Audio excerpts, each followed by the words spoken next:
10 random magic cards rated. Day number 187. That's not how I talk. Imagine if this is the first time you've ever tuned into one of these and you're like, what's going on with this guy? Turns out nothing. Well, lots, but you know. First card of the day is Guardian of the Guildpact. Only ever printed in Dissension with pretty slick art by Fred Hooper here. This is 4 mana, 3 and a white for a 2/3 spirit with pro monocolored. Can't die to, don't even say it dies to lightning helix. It does not. It does die to bolts, right? 4 mana, 2/3, you say. 2.9. I'll take protection, but like multicolored's not great. You know.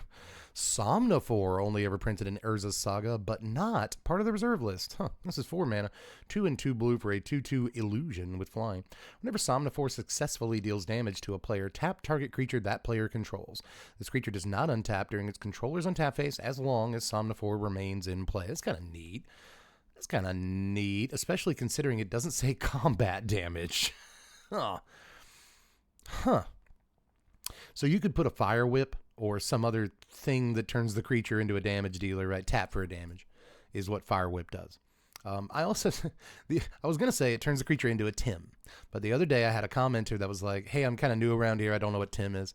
Can you explain that? Or could you do a video on like magic terms? And I might do that, like a magic glossary for newer players, because there's a lot of newer players. I see you out there. Just want to know, I read your comments.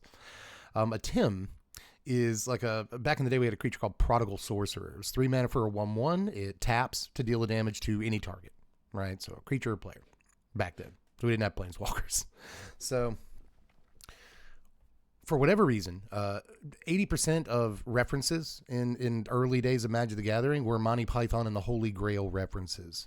So this is a reference to Monty Python, right? Tim in that movie. There are some who call me Tim, that guy, you know, and he just pew pew blows something up across the screen. That guy's name is Tim.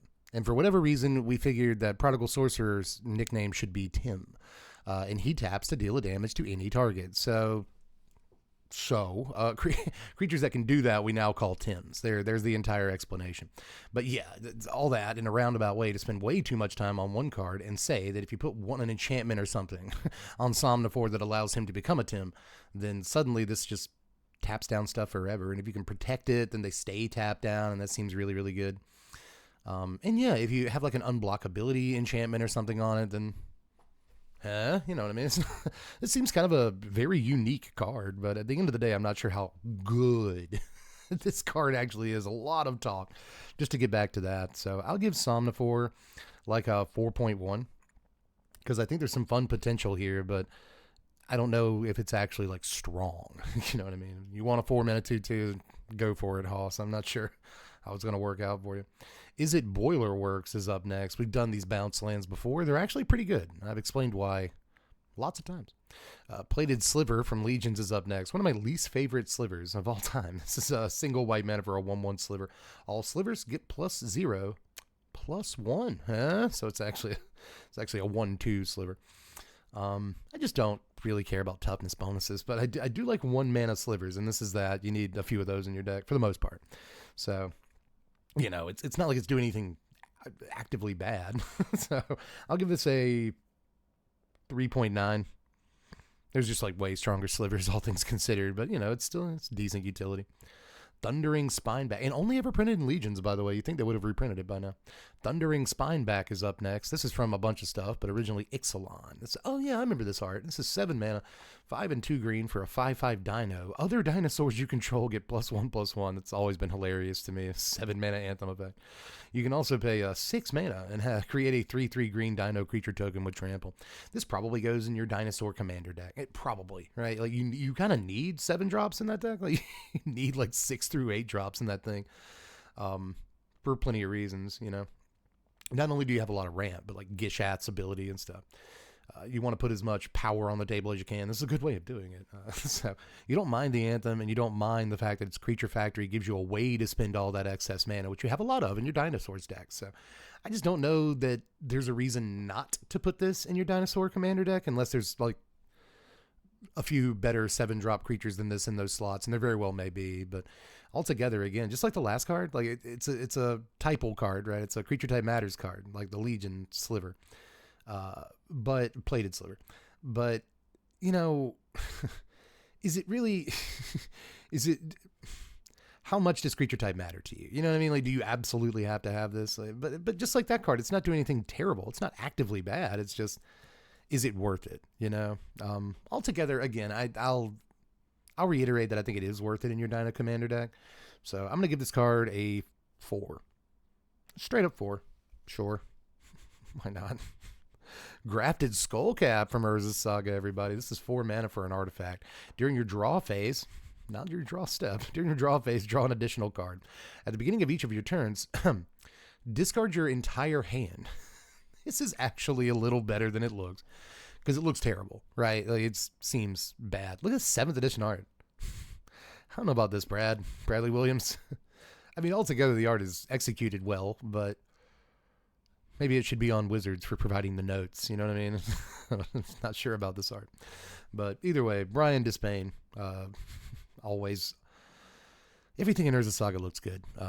Either way, this card is better than it looks, because there's going to come a point in the game where you don't have any cards in your hand anyway. So this just says you get 2 cards every turn.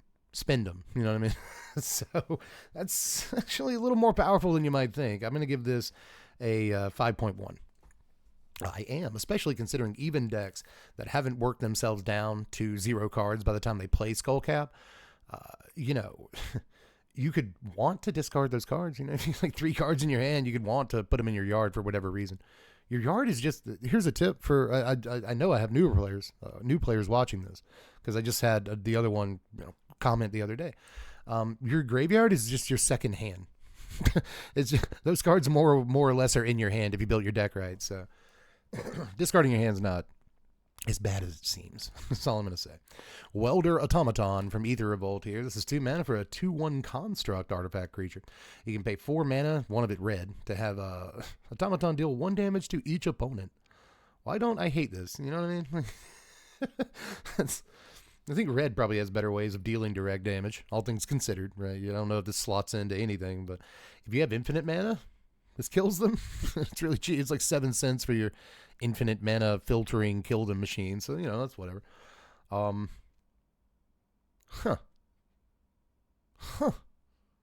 Just for combo potential, I'm going to give this like a 3.6. I'm serious. I actually want to go higher than that. It's 2 mana 2/1. You know, it's still not great though. I'll go 3.6 though. I do think, you know, I never hate this activated ability. You know, we've got a creature in standard that is it's like a black vampire outlaw thing, and it kind of does this. It's like 4 mana. I think it targets an opponent rather than each. And each is always going to be better for commander, right? But it's very similar to this. I think it does 1 damage to the opponent, and you gain a life or something for 4 mana. And again, if we're getting infinite mana, or we're using like Agatha's Soul Cauldron to spread this ability around, right? Like there's things you could do. It's not bad. Magmaw from Rise of the Eldrazi is up next. What the heck are you? This is 5 mana, 3 and 2 red for a 4/4 elemental. 1 sack a non-land permanent. Magmaw deals 1 damage to a creature or player. Huh. I didn't even know you existed. I wasn't playing during Rise of the Eldrazi. I was taking a break. I've been playing since 1995, but I've taken like a year or 2 long break here and there at different points in my, you know, hobby. And I was not playing for Rise. And so somehow, even though I'm on EDH looking at like cards that are good in Judith the Scourge Diva, I have not come across this. And it does cost 5 mana. And I don't know how many 5-drops I really want to play in Judith, or, you know, Mayhem Devil dot deck, like any red-black commander deck, Prosper Tomebound, whatever. Stuff like that.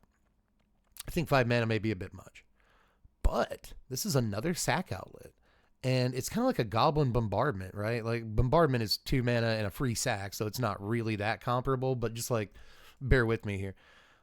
It sacks any non-land permanent. So not just creatures, any non-land permanent to deal a damage. So that'll also trigger your Blood Artist. I like any sacrifice outlet that is unto itself a Blood Artist, right? And that's basically what this is. I'm going to rate this too high because I really like cards like it. I'm going to let you know that right away. I'm going to give it a 4.4, which I'm not sure it deserves, but once it's in play and you untap with it, it's just kind of another Goblin Bombardment. It's not bad. It's not bad. I'd like a second copy of that card.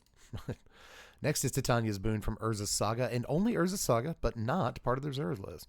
This is 4 mana, 3 and a green for a sorcery. Put a +1/+1 counter on each creature that you control. Pretty lame. Pretty lame. Amazing Valmyric art here. However, this is pretty great. All things considered, it's just not... I wish Magic cards looked like this. Like the color, so good.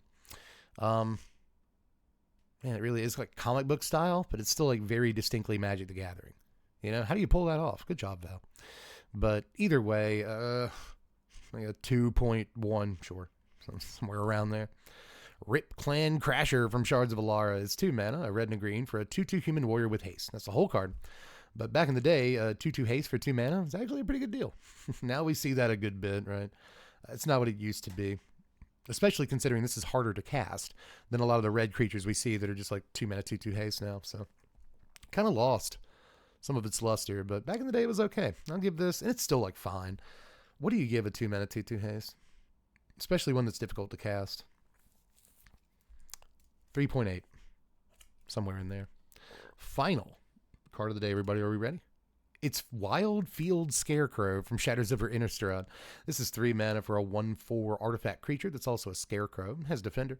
You can pay 2 and sack it to search your library for up to 2 basic land cards, reveal them, put them into your hand, then shuffle your library. Lame. Lame. So you're not even as good as a card whose name I can't remember right now. Burnished Heart. That's what you're not even as good as a Burnished Heart. Yikes. Pretty bad. I will give this... It does give you 2 lands. You know what I mean? Like it's as bad as I'm thinking. You know?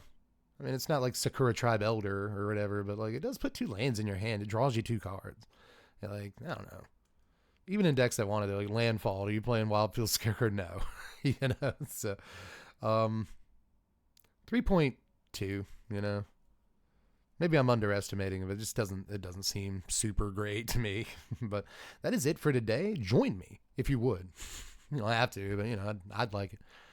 And depending on you, what if you miss Wednesday and you don't know what the cards are, and that will plague you forever. So join me tomorrow for Wednesday, everybody. I love you. Bye.